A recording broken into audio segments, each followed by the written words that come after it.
Okay, so for the first question, I have to define analyzation and interpretation.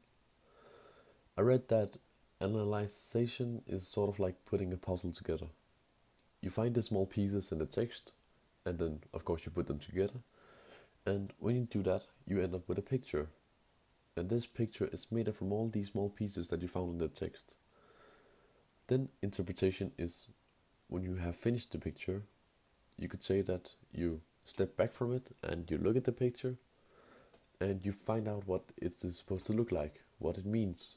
So you find out what the text really is about and what its theme is. So you're trying to get the text to make sense. However, you have to analyze first, of course, and when you analyze, you have to ask yourself some questions.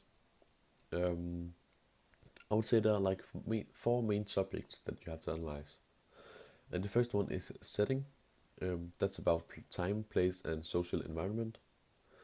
And I would say that time and place is fairly obvious.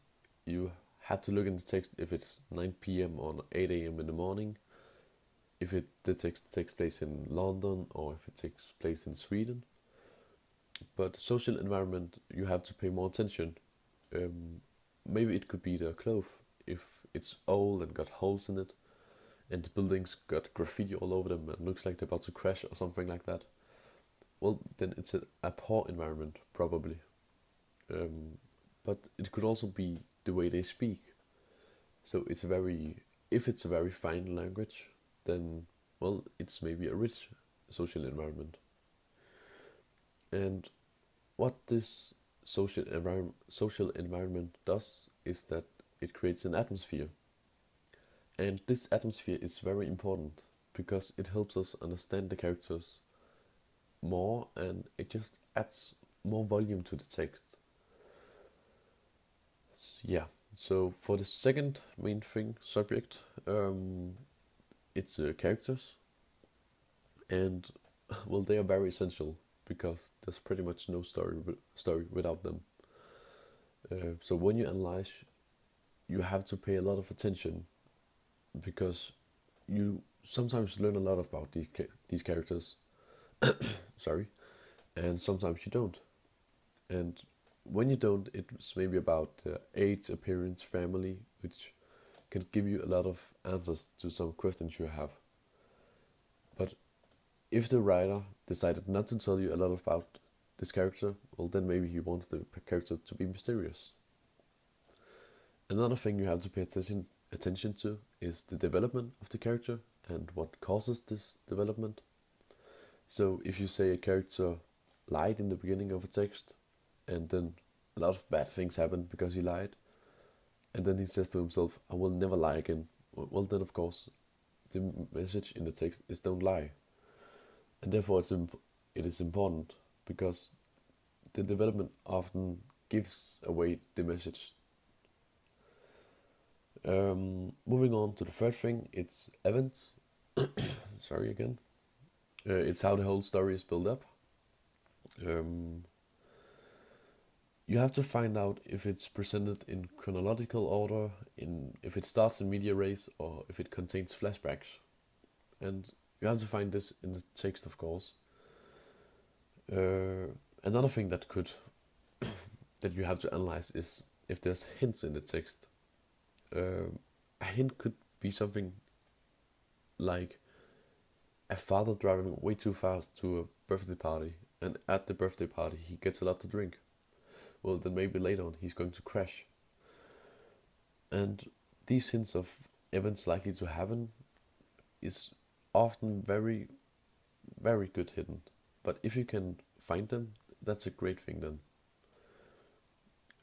Another thing in events and structure and composition, as it's really called, is the ending. And you have to find out if the ending is open or closed, if it's unpredictable, expected, unexpected, and so on. You also have to ask yourself what effect this ending has on you. If it's, what can you say, surprising, or if it leaves you with a lot more questions than you had at the beginning, and so on. The last thing I will talk about is narration. also called point of view. You have to find out if the text is told in third person narrator or first person narrator. So if it is a third person, the text would say he or she or it, and if it is a first person, it would say I. I'm sorry. You also have to find out if the text is omniscient or non-omniscient. If it is omniscient, then the narrator knows a lot about everyone, even the friend's dogs or whatever. And if it is non-omniscient, well, then he only knows something about the main character.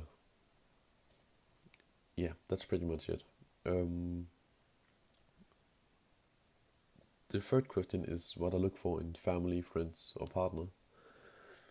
Well, I would like to check friends because that's I think it's a weird one.